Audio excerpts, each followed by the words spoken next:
신앙생활, 오늘은 두 번째 시간 소유와 사용에 관한 말씀을 함께 나누려고 합니다. 전에 어떤 분이 제 SNS에 이런 글을 보내주셨습니다. 재밌는 그런 글인데요, 돈이 하수도에 빠졌을 때 사자성어, 이런 제목입니다. 500원짜리 동전이 빠졌다, 수수방관. 사자성어로 수수방관이라는 거죠. 1000원짜리 지폐가 빠졌다, 우왕좌왕. 5000원짜리 지폐가 빠졌다, 안절부절. 10,000원짜리 지폐가 빠졌다, 이판사판. 50,000원짜리 지폐가 빠졌다, 일단잠수. 이렇게 됐답니다. 돈이 하수도에 빠졌을 때 그렇다는 얘기인데요, 그냥 재미있는 얘기입니다. 조금 미소를 짓자는 그런 얘기인데, 실제로는 그렇지 않지만 우리의 마음을 아주 적절하게 잘 표현해준 그런 유머인 것 같습니다. 강단에서 돈에 대해서 말하는 건 참 어려운 일입니다. 돈에 대한 문제는 모든 사람에게 가장 민감한 사항 중에 하나이기 때문에 더 그렇습니다. 그래서 함부로 말하는 것도 어렵고 또 설교를 하는 것도 굉장히 어려운 일입니다. 하지만 우리의 삶에서 절대 우리가 외면할 수 없는, 등한시할 수 없는 그런 부분이기 때문에 신앙생활에서도 우리가 꼭 정리해야 하는 부분이 아닐 수가 없습니다. 성경을 보면 예수님께서 하신 비유 중에 정말 많은 부분이 이 경제적이고 물질적인 것과 관련이 있습니다. 달란트의 비유, 돈 얘기죠. 불의한 청지기의 비유, 이것도 돈과 관련된 이야기입니다. 잃어버린 드라크마의 비유, 이것도 딱 돈 얘기입니다. 포도원 주인의 비유, 밭에 감추인 보화의 비유, 진주장사의 비유, 대부분 다 물질과 돈과 관련되어 있는, 금전과 관련되어 있는 그런 말씀들입니다. 예수님께서 하신 비유들 중에 이렇게 돈과 관련된 이야기가 많다라고 하는 겁니다. 또 중요한 건 예수님께서 당신을 따르려고 하는 제자들이 제일 먼저 이 돈의 문제를 정리하고 나서 당신을 따르기를 원하십니다. 주님을 찾아온 부자 청년에게도 예수님 그렇게 말씀하셨잖아요. 또 실제로 세리였던 마태, 그리고 또 삭개오, 이런 사람들도 다 그 부분에 대해서 정리를 하고 나서 예수님을 따르는 모습을 볼 수가 있습니다. 물론 다른 제자들도 다 마찬가지였습니다. 예수님께서 우리가 이 물질의 문제에 대해서 올바로 정리하기를 원하신다라고 하는 건 성경에 잘 나와 있는 그런 사실입니다. 감리교회 창시자인 웨슬리 목사님은 The Usemoney, 돈의 사용이라고 하는 설교에서 이렇게 말씀합니다. 유명한 말인데요, 아마 다 들어보셨을 겁니다. 될 수 있는 한 많이 벌라, 될 수 있는 한 많이 저축하라, 그리고 될 수 있는 한 많이 주라. 웨슬리 목사님은 돈을 버는 것이나 저축하는 것을 죄악으로 여기지 말아야 한다라고 우리에게 말씀해 줍니다. 그리고 가장 중요한 건 돈을 벌고 저축하지만 그 돈을 소유하지 말고 할 수 있는 한 모두 다 사용하라고 우리에게 가르쳐 줍니다. 그러면 돈을 어떻게 사용해야 하는가? 이 돈의 사용에 대해서도 유주머니 이 설교에서 웨슬리 목사님은 돈을 쓸 때 이렇게 기도하라고 우리에게 가르쳐 주십니다. 기도문이니까 우리가 함께 읽겠습니다. 시작. 주님, 제가 이 돈을 쓰려고 합니다. 당신의 뜻에 따라 그 일부를 사용함에 있어서 재물을 맡은 청지기로 성실하게 행동하고 있음을 아시지요. 주님은 제가 주님의 뜻에 따라 일이 한다는 것을 아시지요. 저의 소비가 예수 그리스도를 통한 거룩한 산 제사가 되기를 간절히 바랍니다. 주님께서 모든 사람을 그 행한 대로 보응하실 때에 저의 사랑의 행위 또한 보상받게 하옵소서. 우리가 돈을 쓸 때 이렇게 기도해야 된다는 거예요. 그러니까 매번 돈을 쓸 때마다 이걸 이렇게 기도해야 되느냐? 물론 그런 이야기는 아닐 겁니다. 우리가 일상적으로 밥을 먹고 뭐 하는 그런 의식주와 관련돼서 일상적으로 나가는 돈에 대해서도 이렇게까지 할 수 있으면 좋겠지만 매번 이렇게 우리가 기도하고 결단하기는 어려운 일이니까 일상적으로 가는 것에 대해서는 아니라도 우리가 무언가 좀 특별한 물질을 써야 될 일이 있을 때, 그럴 때 이렇게 기도하면서 우리가 물질을 쓰는 것은 바람직한 자세가 될 수 있을 것 같습니다. 저는 특별히 이 기도의 핵심이 뭐냐, 그 중간에 노란 글씨로 써 있었던 부분인데, 저의 소비가 예수 그리스도를 통한 거룩한 산제사가 되기를 간절히 바랍니다. 이 부분이 웨슬리 목사님이 핵심을 둔 구절이다, 이렇게 생각합니다. 우리가 사용하는 모든 돈이 거룩한 재물, 거룩한 헌금이 되어야 한다, 그런 뜻입니다. 다시 말해서 우리는 주님께 헌금을 하는 마음으로 우리의 물질을 사용해야 한다라는 말씀입니다. 그런데 중요한 게 있어요. 그러면 헌금을 하는 마음으로 우리가 우리의 물질을 사용해야 된다 그러면 헌금은 어떤 마음으로 해야 될까요? 이게 중요하겠죠. 헌금을 어떤 마음으로 하느냐? 우리가 주님께 드리는 헌금을 거룩하게 사용할 줄을 알아야 거룩한 헌금을 하듯이 돈을 우리가 사용하게 될 것 아니겠습니까? 오늘은 신앙인의 가장 기본적인 물질의 사용, 어떤 우리의 마음으로 헌금을 할 것인가, 또 어떻게 우리가 그 마음을 가지고 우리에게 주어진 물질들을 사용할 것인가, 이 두 가지에 대해서, 소유하지 않고 사용하는 방법에 대해서 함께 말씀을 나누려고 합니다. 오늘 우리가 읽은 본문의 말씀은 하나님께서 이스라엘 백성을 출애굽시키시고 나서 처음 주시는 말씀입니다. 하나님께서 이스라엘 백성에게 제일 먼저 가르치실 때, 출애굽한 이스라엘 백성들에게 제일 먼저 예물을 드리는 것에 대해서 가르쳐 주십니다. 그러면서 예물을 드리는 전제 조건을 이렇게 말씀하십니다. 오늘 본문 11절을 우리 다시 한번 함께 읽겠습니다. 여호와께서 너와 내 조상에게 맹세하신 대로 너를 가나안 사람의 땅에 인도하시고 그 땅을 내게 주시거든. 여러분, 이게 중요합니다. 그 땅을 내게 주시거든. 하나님께서 우리가 주님께 받은 것이 있다는 사실을 전제로 주님께 바치는 예물에 대한 설명을 시작하십니다. 주님께 예물을 드리는 것은 우리가 하나님께 받은 것을 감사함으로 되돌려 드리는 것이다 라는 사실, 우리가 받은 것이 없으면 하나님께 돌려드릴 것도 없습니다 라고 하는 가장 기본적인 신앙의 훈련에서 시작하는 말씀입니다. 우리가 하나님께 드리는 헌신이란 뭐냐면 하나님께서 주신 것에 대한 우리의 응답입니다. 그래서 주님께서 말씀하시잖아요. 그 땅을 내게 주시거든, 이렇게 말씀합니다. 우리의 신앙에서 이 관계가 왜 중요합니까? 하나님께 받은 것이 있는 사람은 자기를 향한 하나님의 사랑을 압니다.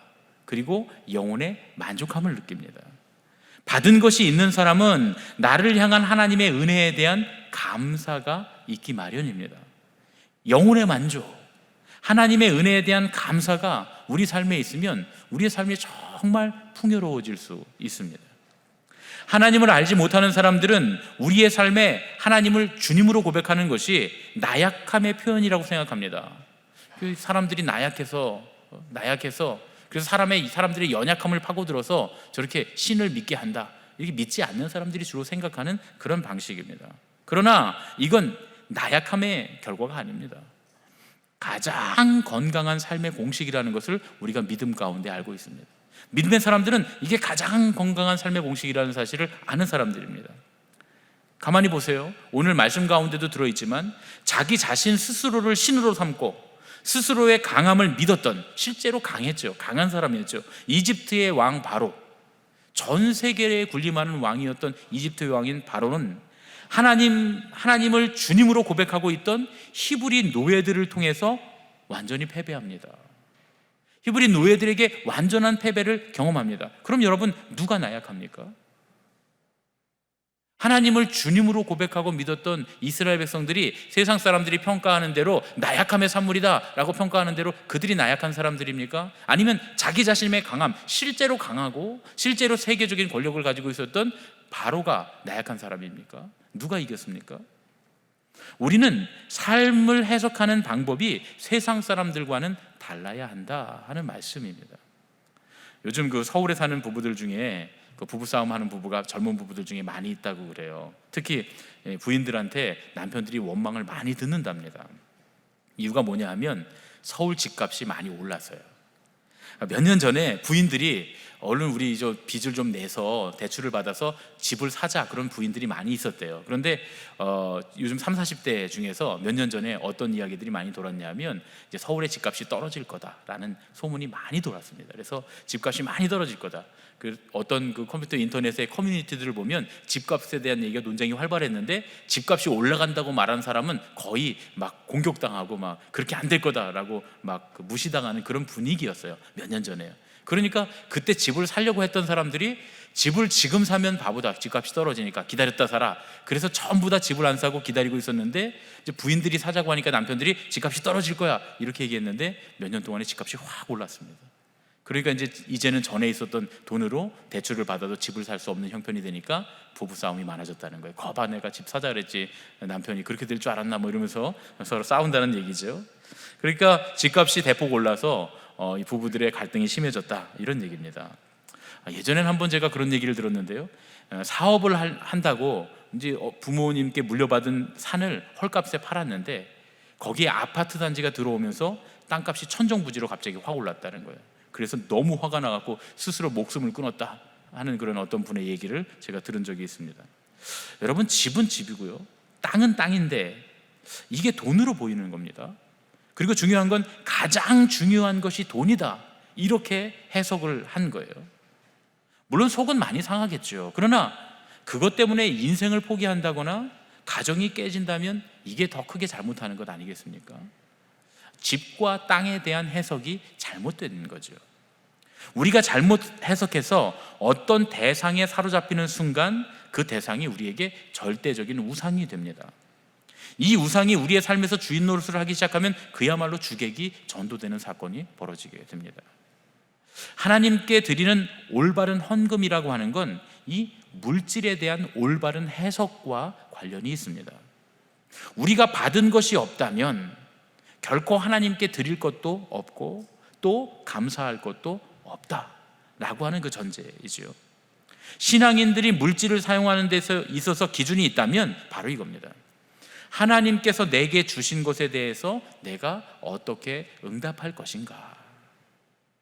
우리가 지금 누리고 있는 것이 하나님의 것으로 느껴지지 않는데 어떻게 하나님께 대한 감사가 있을 수 있겠습니까? 내 것을 내 것이라고 누리는 사람에게는 감사가 있을 수가 없습니다. 성경에 보면 자녀가 없어서 고통스러워했던 그런 여인들이 몇 명 나옵니다. 삼손의 어머니라든가 여러 명이 나오는데 그 중에서 야곱이 사랑했던 여인 라헬, 또 사무엘의 어머니였던 한나, 이 두 사람이 아주 대조적인 모습을 보여줍니다. 라헬은 매우 곱고 아리따웠던 여인이었습니다. 야곱이 라헬 때문에 무려 14년을 무료로 봉사할 정도로 그렇게 사랑했습니다. 아기만 없었어요. 아기만. 실제로 야곱도 라헬을 언니인 레아보다 본처로 대우했습니다. 나중에 보면 그 아들들을 이렇게 대를 잇는 모습을 보면, 요셉을 통해서 대를 잇는 모습을 볼 때 분명히 이 라헬을 본처 취급을 했다. 그 레아에게 있는 상처들, 이런 것들을 보면 이게 동생인 라헬을 더 사랑하고 얼마나 아껴줬고 잘해줬는지 알 수가 있습니다. 정말 아이만 없을 뿐이지 다 가졌습니다. 라헬은 다 가진 사람이었습니다. 그런데 아들이 없어서 스스로 불행하다고 생각합니다. 창세기 30장 1절에 보면 라헬이 야곱한테 이렇게 말합니다. 내게 자식을 낳게 하라. 그렇지 아니하면 내가 죽겠노라. 그렇게 부르짖습니다. 아들 내놓으라 이거예요. 아들 내놓으라. 아들 내놓으라. 안 그러면 나 죽어버리겠다. 그냥 라헬이 소리를 지르고 그냥 억지를 피우고 그냥 바가지를 긁고 아주 야곱을 힘들게 합니다. 물론 그랬다는 얘기는 없지만 이 대사를 통해 우리가 다 미로 짐작할 수 있잖아요. 그 다음에 야곱의 대사를 들으면 알 수 있습니다. 야곱이 뭐라고 말하냐? 야곱이 화가 나서 내가 하나님을 대신하겠느냐, 이렇게 말합니다. 무슨 얘기입니까? 당신 아기가 없는 건, 당신이 아들을 못 낳는 건 하나님이 주시는 거지 내가 어떻게 하냐고 말이죠. 벌써 이 집안에 부부 싸움이 나오잖아요. 성경은 참 재밌습니다. 그 집안에서 어떤 부부 싸움을 했는지까지 우리한테 보여주세요. 얼마나 두 사람의 상태가 심각했는지를 우리에게 보여줍니다. 그런데 하나님께서 아들을 주세요. 얼마나 기뻤을까요? 그 아들의 이름이 뭡니까? 요셉입니다. 요셉. 그런데 이제 원했던 대로 아들까지 다 가졌는데 라헬은 만족하지 않습니다. 그 증거가 바로 뭐냐면 요셉이라고 하는 이름입니다. 요셉이라는 이름. 요셉이라는 이름이 뭐냐면 하나님 아들 하나 더 주세요, 이런 뜻이에요. 그가 더할 것이다. 그가 더할 것이다. 하나님 아들 하나 더 주세요. 실제로 성경은 라헬이 아들을 낳으면서 하나님 아들 하나 더 주세요 라는 뜻으로 이 이름을 지었다라고까지 아주 친절하게 우리에게 가르쳐 주십니다. 그 후에 라헬이 바라던 둘째 아들을 임신하게 됩니다. 그런데 그만 둘째 아들을 낳다가 죽고 맙니다. 그 아들의 이름이 뭡니까? 베냐민. 근데 원래 이름이 베냐민 아니에요. 원래 이름은 베노니였습니다. 베노니. 라헬이 그 아들을 보면서 베노니라고 부릅니다. 베노니라는 뜻은 뭐냐면 내 슬픔의 아들, 이런 뜻입니다. 내 슬픔의 아들. 그런데 여러분 생각해 보세요. 엄마가 아들을 낳고 죽었는데 그 아들 이름을 너 내 슬픔의 아들이야 이렇게 불렀으면 그 아이의 인생이 얼마나 비참하겠습니까? 그래서 아버지가 이름을 바꿔줍니다. 뭐라고 바꿔줘요? 베냐민, 내 오른손의 아들이라는 뜻으로 이름을 바꿔줍니다. 확 달라졌죠, 느낌이요? 그런데 중요한 건 그 아들 베냐민은 오른손의 아들로 이름이 바뀌었지만 결국 라헬은 슬픔의 아들로 그 인생이 맞춰집니다. 그 인생을 끝내고 말아요. 아들을 낳으면 행복할 것이라 믿었는데, 그리고 또 하나 더 낳으면 행복할 것이라 믿었는데 결국에는 슬픔만 낳고 말았다라는 것이 성경이 우리에게 가르쳐 주시는 말씀입니다. 하나님께서 주신 것에 대한 감사가 아니라 더 가지지 못한 것에 대한 불평과 울부짖음, 이것이 라헬을 얼마나 불행하게 만들었을까요? 그 가정을 얼마나 불행하게 만들었습니까? 나중에까지 쭉 이 불행이 이어지고 여파가 이어집니다. 그러면 한나는 어땠을까요? 한나는 그녀에게 사랑하는 남편 엘가나가 있었습니다. 그런데 그녀에겐 자식이 없었고 둘째 부인인 브닌나에게는 아들이 있었어요. 라헬과 똑같은 상황입니다. 이 엘가나가 한나에게 얼마나 잘해주는지 꼭 브닌나보다 2배씩 더 주는 모습을 봅니다. 아주 너무 잘해줬어요. 똑같이 라헬과 똑같이 아들만 없어요. 라헬과 똑같은 상황인데 한나는 라헬과 다르게 행동합니다. 사무엘상 1장 10절에 보니까 한나는 남편을 찾아가서 불평하는 것이 아니라 하나님을 찾아가서 기도하면서 통곡합니다. 아들을 갖고 싶은 것은 사실이지만 그건 남편이 주는 게 아니라 하나님이 주시는 것이기에 하나님을 찾아가서 하나님께 소망을 두고 하나님께 붙들어 매달렸던 겁니다. 하나님은 은혜로 그 한나에게 아들을 주십니다. 그리고 그 이름을 뭐라고 지어요? 사무엘. 여러분, 사무엘의 뜻이 뭡니까? 하나님의 선물이란 뜻입니다. 하나님의 선물. 하나님께서 선물로 이 아들을 주셨다라는 거죠. 그리고 그 아들을 하나님의 선물로 인정하면서 하나님께서 주신 그 은혜에 너무나 감격해서 그 귀하디 귀한 아들을 다시 하나님께 돌려드립니다. 나시린으로 키워서 7살이 되는 해에 성전에 아들을 바칩니다. 아들 사무엘이 우상이 된 게 아니라 하나님의 선물로 받아들여졌기 때문입니다. 하나님의 선물이라고 하는 것을 인정했을 때 사무엘은 그녀의 삶에서 우상이 될 수가 없었어요. 그리고 하나님은 한나에게 보너스로 5명의 자녀를 더 주십니다. 그런데 여러분, 이 순서는 바뀌면 안 됩니다. 우리는 이 순서가 잘 바뀌거든요. 5명의 자녀가 있으니까 하나 정도는 하나님께 드려도 되겠지, 이렇게 생각하는데요, 한나를 보세요. 5명의 자녀가 생길지 알았을까요? 그걸 기대하고 하나님께 드리는 게 아니에요. 그냥 하나님 주신 것이 너무 감격해서 하나님께 돌려드렸을 뿐이에요. 하나님의 것을 하나님의 것이라고 온전히 구별하니까 하나님께서 더 많이 맡겨주시기도 하셨다라는 거예요. 안 주실 수도 있다는 겁니다. 그러나 안 주셔도 감사해서 드릴 수 있었던 거예요, 한나는. 그런데다 하나님이 다섯을 더 주셨다는 이야기죠. 어떤 글을 보니까 한 목사님이 글을 쓰셨는데 자기 자랑을 하시는 거예요. 굉장히 부자시라는 거예요. 목사님, 당신이 되게 부자시라는 거예요. 산 너머 바닷가에 보면 통나무 레스토랑이 하나 있고 거기 또 호텔도 멋있는 으리으리한 호텔도 있다는 거예요. 그런데 이게 말을 안 해서 그렇지 그거 말고도 재산이 많으시다는 거예요. 다 아버지께로부터 받은 유산인데 마음껏 사용하기는 하는데 아버지가 아직 이 재산에 등기를 안 해주셨대요. 그래갖고 하루는 아버지한테 재산 소유권 넘겨달라고, 그리고 아버지한테 얘기를 했더니 아버지가 그러시더라는 거예요. 네가 소유하면 골치 아파.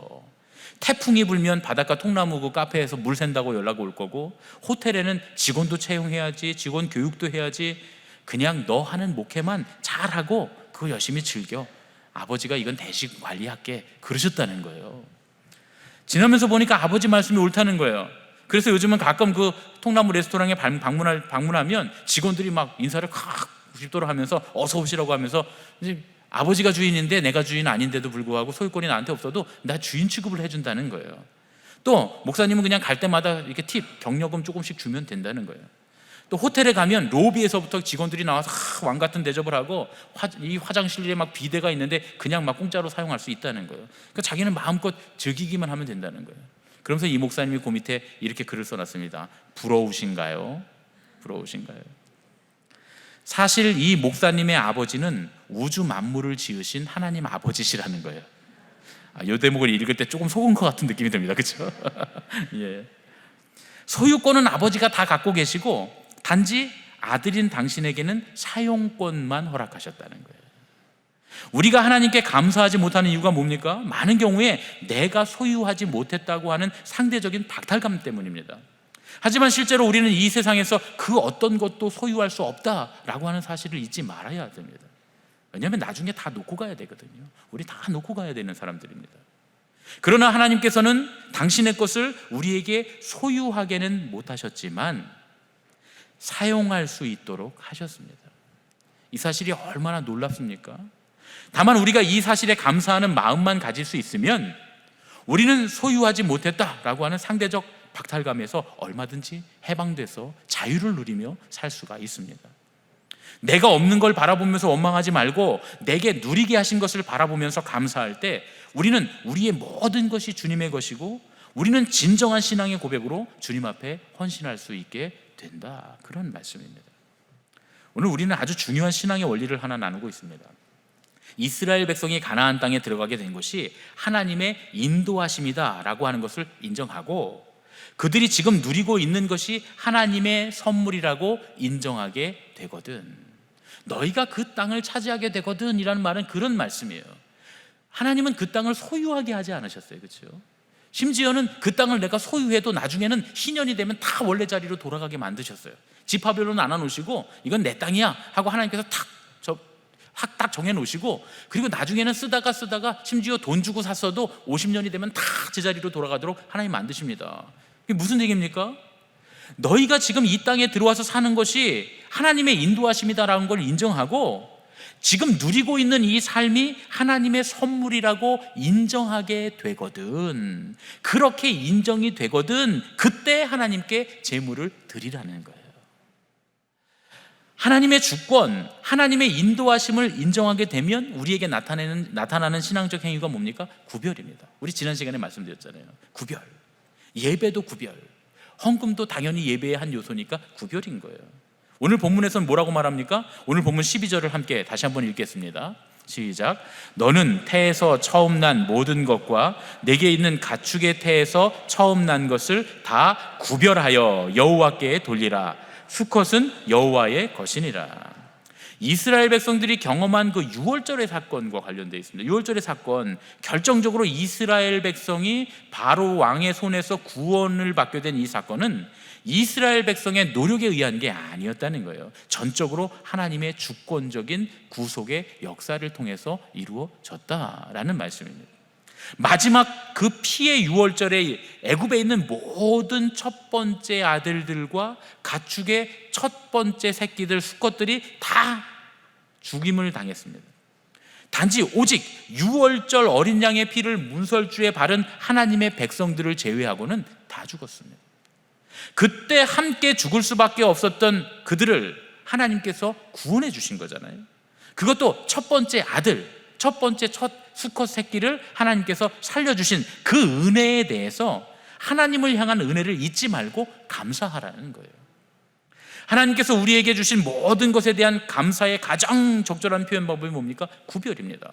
우리가 왜 구별해서 예배를 드린다고 했습니까? 감사의 표현으로. 우리가 왜 헌금을 구별해서 예물을 구별해서 주님께 드립니까? 감사의 표현으로 말이죠. 하나님께 드리는 이 구별은 우리의 신앙 고백입니다. 하나님께서 우리에게 베푸신 것을 돌아보면서 지금 우리가 누리는 것을 하나님께서 주신 것으로 믿고 고백하면 우리는 구별하게 됩니다. 이건 하나님을 모르는 사람들에게는 있을 수 없는 일이에요. 세상 사람들은 그러죠. 왜 그걸 하나님께 갖다 줘?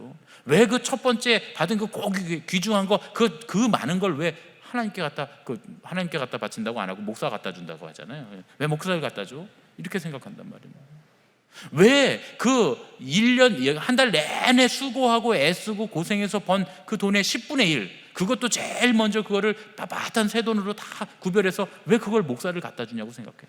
세상 사람들은 그렇게 생각합니다. 이해하지 못합니다. 하나님의 은혜를 경험하지 못해보고 체험해보지 않은 사람들은 도저히 이해할 수 없는 일입니다. 어떻게 처음 것, 가장 귀한 것, 그것을 하나님께 드릴 수 있습니까? 오늘 본문 14절부터 16절까지를 다시 한번 읽겠습니다. 시작. 후일에 내 아들이 내게 묻기를 이것이 어찌 됨이냐 하거든 너는 그에게 이르기를 여호와께서 그 손의 권능으로 우리를 애굽에서 곧 종이 되었던 집에서 인도하여 내실세 그때에 바로가 완악하여 우리를 보내지 아니하매 여호와께서 애굽 나라 가운데 처음 난 모든 것은 사람의 장자로부터 가축의 처음 난 것까지 다 죽이셨으므로 태에서 처음 난 모든 수컷들은 내가 여호와께 제사를 드려서 내 아들 중에 모든 처음 난 자를 다 대속하리니 이것이 내 손의 기호와 내 미간의 표가 되리라. 이는 여호와께서 그 손의 권능으로 우리를 애굽에서 인도하여 내셨음이니라 할지니라. 성경이 뭐라고 말씀하냐면 유월절을 경험하지 못한 그 아들이 물을 거라는 거예요. 다시 말하면 하나님의 기적을 체험하지 못한 사람들이 우리의 모습을 보면 하나님의 은혜를 체험한 우리에게 이렇게 물을 거라는 거예요. 왜 그런 이해할 수 없는 일을 하는 거죠? 나를 위해서, 자기 자신을 위해서 쓰기도 모자란데 어떻게 그렇게 구별해서 떼어내서 그걸 하나님께 다시 돌려드릴 수 있죠? 이렇게 묻는다는 거예요. 그때 우리는 이렇게 대답해야 된다는 거예요. 하나님이 우리를 구원해 주셨습니다. 내가 사용하고 있는 이 모든 것은 다 원래 하나님 겁니다. 하나님께서 이 모든 것들을 우리가 사용할 수 있도록 허락해 주셔서 내가 지금 쓰고 있는 중입니다. 내가 사용하는 이 모든 것이 나의 소유는 아닙니다. 그러나 하나님께서 지금 이 순간에도 나의 필요를 다 채워주시고 계시고 또 앞으로도 내가 필요한 모든 것들을 하나님께서 사용할 수 있도록 공급하심을 나는 믿습니다. 그래서 나는 나의 믿음의 표로서 이 예물로 하나님께 나의 믿음을 증명하고 있는 중입니다. 이렇게 고백하라는 거예요. 하나님께 드리는 예물의 올바른 태도는 돈을 기부하는 게 아닙니다. 여러분, 우리는 돈을 기부한다고 생각해요. 그러나 나와 하나님과의 관계를 고백하는 것이 될 때 그 예물은 진짜 예물이 됩니다. 나를 살리시고 지금도 살게 하시는 하나님에 대한 인정이 있을 때 그 예물이 참된 것이 되는 줄로 믿습니다. 그런데 그렇게 하나님 앞에 예물을 드리듯이 우리에게 주어진 물질도 소유하지 말고 사용하라는 거예요. 우리가 하나님께 예물을 드릴 수 있는 건 이게 다 내 거라고 생각하면 못 드리잖아요. 하나님이 내게 사용하도록 주신 거라고 생각하면 드릴 수 있죠. 마찬가지로 이 물질을 쓸 때도 마찬가지입니다. 하나님이 나에게 사용하라고 주신 것이니까 감사한 마음으로 하나님의 영광을 위해서 내가 쓰겠다는 거예요. 어디에 쓰든 그렇게 쓴다는 거예요. 그것이 바로 헌금을 드리듯 물질을 사용하는 겁니다. 소유하지 않고 사용하는 방법입니다. 이게 우리가 가져야 할 가장 신앙의 기본적인 자세다, 그런 말씀입니다. 우리 옆에 계신 분들과 이렇게 인사하겠습니다. 소유하지 말고 사용합시다. 한 번 더 하시죠. 소유하지 말고 사용합시다. 지난 부활주일에 저희가 부활주일 헌금을 여러분들이 부활주일 부활에 감사해서 정말 주님께서 부활하신 주님께서 우리를 구원하신 것에 감사해서 부활주일 특별 헌금들을 다 드리셨어요. 저희가 모여서 예배드리지 않다 보니까 예년보다는 좀 적게 모였습니다. 한 2,300여만 원 정도, 그 정도 모인 것 같아요. 그런데 이거를 우리가 사용할까? 우리도 어려웠어요. 왜냐하면 모이지 못하니까 헌금이 막 절반으로 줄고 막 그랬어요, 저희도. 그래서 저희도 어려웠지만 코로나 사태 때 큰 교회는 괜찮을 거다, 그렇지 않습니다. 우리도 나가는 데가 많아서 건물 유지도 해야 되고 나가는 데가 많으니까 저희도 어렵기는 매한가지예요. 그런데 이렇게 주변을 둘러보니까 정말 어려운 분들이 너무 많은 거예요. 특히 어려운 교회들이 참 많았습니다. 그래서 헌금이, 부활주일 헌금이 들어온 걸 우리를 위해서도 쓸 수 있지만 나누자. 우리 장로님들하고 다 회의를 해서 이건 나눴으면 좋겠습니다. 그리고 여러분들한테 다 광고를 하고 이번 부활주일 헌금을 우리가 나누겠습니다. 다 한 푼도 아낌없이 다 같이 나누겠습니다. 그리고 이제 어려움 당한 분들이 이렇게 둘러보니까 참 이번 코로나 때 어려움 당한 교회들이 그렇게 많아요. 우리 지방의 교회들도 너무 힘든 거예요. 특히 미자립 교회들보다 더 힘든 건 자립한 교회들, 월세 내는 교회들, 교인들이 막 20-30명씩 그래도 모이던 교회들이 다 하나같이 어려운 거예요. 헌금이 안 들어오니까 월세도 밀리고 말이죠. 너무너무 힘든 상황이 있었어요. 그래서 우리 지역의 의정부 지역에는 한 20개 교회 정도를 저희가 50만 원씩 다 나눴습니다. 월세를 보태시라고. 월세를 그래도 한 달치는 낼 수 있잖아요. 그러니까 저희가 다 보태주고, 월세를 보태주고, 그리고 나눴습니다. 그리고 아무 말도 안 했어요. 이거 우리끼리만 얘기입니다. 밖에 나가서는 얘기 안 하는 거예요. 저 친구들한테, 친구 목사님들한테도 얘기 안 했어요. 좋은 일 했다고 얘기 안 했습니다. 어떤 교회는 50만 원씩 10개 도왔다고 신문에 났더라고요. 우리보다 더 큰 교회인데 50만 원씩 10개 도왔다고, 10개 도왔다고 신문에 났어요. 근데 우리는 20개 교회 도왔어도 신문에 나지 않았습니다. 그냥 더 좋은 것 같아요. 하나님 나라에 쌓일 게 있다. 그리고 마땅히 우리가 해야 할 일을 했다. 우리가 소유하지 않고 사용했단 말이죠. 그리고 또 이 기간에 코로나 바이러스 때 하필이면 우리 지역에 참 그 목사님하고 사모님하고 처음에 전도사 사모님, 목사님 그 사모님하고 전도사님하고 개척을 해서 한 4년 정도 된 교회가 있는데, 아무도 없는 데서 개척을 해서 막 전도하고 이렇게 해서 교인들이 한 30명 모이는 교회가 있어요. 근데 하필이면 이번 코로나 이 사태 때 그 집에서 그 교회에서 나가야 되는, 건물을 비워야 되는 상황이 발생했어요. 어떡합니까? 갈 데도 없고 올 때도 오도 가도 못하고 지금 너무 심각한 상황인데, 그래서 저희가 교회를 이전할 수 있도록 도왔습니다. 교회를 예쁘게 잘 리모델링을 하고 이전하게 됐는데, 아마 나중에 우리끼리만 듣는 간증으로 아마 그 감사하다는 얘기를 하러 오실 것 같아요. 그 목사님이 제가 저녁 예배 때 한번 초대하려고 그러는데, 우리끼리만 여러분들이 낸 헌금이잖아요, 그렇죠? 여러분들이 한 헌금이니까 헌금은 한 우리만 알면 될 것 같아요. 오른손이 한 일을 왼손이 모르게. 얼마나 감사합니까? 또 저 대구에서 또 한 교회가 전화를 해서 너무 힘들고 어렵다고 도와달라고 저랑 또 몇몇 장로님들한테까지 전화를 해서 부탁을 하셨어요. 그 뭐 조사해보고 진짜 어려운가 조사해보고 뭐 이렇게 하지 않고, 얼마나 어려우면 그렇게 전화하셨겠어요. 뭐 대구가 어려운 건 우리가 다 알고 있었던 상황이니까 대구에도 저희가 또 협력해서 보냈습니다. 그래서 이렇게 어려운 교회들, 또 이 코로나 바이러스 맞이해서 어려움 당한 분들, 이런 분들을 다 저희가 한 분도 남김없이 다 도왔습니다. 예수님이 그러셨잖아요. 강도 만난 이웃에게 가서 이웃이 돼주라고 말이죠. 요즘 우리 한국 교회가, 또 우리 한국 이 국민들 중에, 우리 교우들 중에, 또 우리 주변의 이웃들 중에 강도 만난 사람이 너무 많아요. 이 코로나 바이러스가 꼭 강도 같아요. 강도처럼 닥쳐서 정말 그동안 우리가 누리고 있던 예배, 교제, 심지어는 어떤 교회는 교회의 존폐까지도 다 뺏어갔어요. 교회 생명까지도 다, 생명줄까지도 다 뺏어간 것 같은 그런 상황이 있었습니다. 헐떡헐떡 숨쉬고 있는, 고통받고 있는 교회들을 찾아가서 이웃이 돼주는 것. 우리도 어렵지만 다들 그럴 거예요.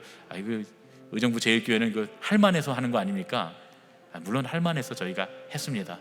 근데 우리도 어렵기는 마찬가지. 우리도 모여서 예배 못 드리고, 우리도 지금 다 마스크 쓰고 예배 드리고 말이죠. 다 지금 고생하고 애쓰고 있잖아요. 우리가 우리를 위해서 쓰면 얼마든지 쓸 수 있는 거지만, 그러나 나누는 것, 소유하지 않고 사용하는 것. 또 그래도 우리는 얼마나 감사합니까? 다른 교회들은 방송 예배 못 하는데 우리는 그래도 방송 예배 계속 했잖아요. 교회 학교도 방송으로 계속 예배 드리고 우리는 할 수 있었습니다. 어떤 교회들은 그거 못해서 아예 못하는 교회들도 많았거든요. 몇몇 교회들만 할 수 있고. 또 저는 이제 저 나름대로 생각하기는 그냥 우리끼리 얘기해요. 우리 의정부 제일교회가 뭐 의정부 지역을 떠나서 대한민국 교회 중에 방송 예배 제일 잘 드린 교회라고 생각합니다. 교회 학교도 그렇고 그런 줄로 믿습니다. 그 어려운 상황 가운데 사순절 기간에 우리가 막 필사하고 막 선물도, 여러분 선물 받으셨잖아요, 그렇죠? 선물 받으신 분들 계시잖아요. 선물도 주고 말이죠. 막 다들 다 힘들고 어려운 상황이었지만 어쨌든 우리는 신앙을 지키려고 애썼고, 속회에서 또 카톡으로 속회드리고 막 지혜를 짜내서 모이고, 비록 몸으로 못 모이지만 마음으로 모이고 말이죠. 그렇게 할 수 있었으니까 얼마나 감사합니까? 그렇게 감사하니까 우리가 받은 은혜를 나눠야죠. 우리도 쓸 수 있지만 소유하지 않고 나누는 정신으로, 그렇게 우리 교회가 계속 그렇게 나눌 수 있는 교회가 됐으면 참 좋겠습니다. 우리 의정부 제일교회 모든 성도들, 모든 가족들도 우리도 어렵지만 힘들지만 강도 만난 이웃을 위해서 찾아가 이웃이 되어주고, 소유하지 않고 사용할 수 있는, 하나님 사랑하는 마음으로 할 수 있다면, 그러면 하나님께서 우리가 사용하는 모든 물질, 우리가 사는 모든 삶을 예물로 받으실 줄로 믿습니다. 그렇게 헌금하는 마음으로, 주님 앞에 돌려드리는 마음으로 구별해서 감사함으로 헌금하시고 또 그 마음 그대로 세상에서 여러분에게 주신 물질을 소유하지 말고 사용하시는 그 여러분들 되시기를 예수님의 이름으로 축원합니다.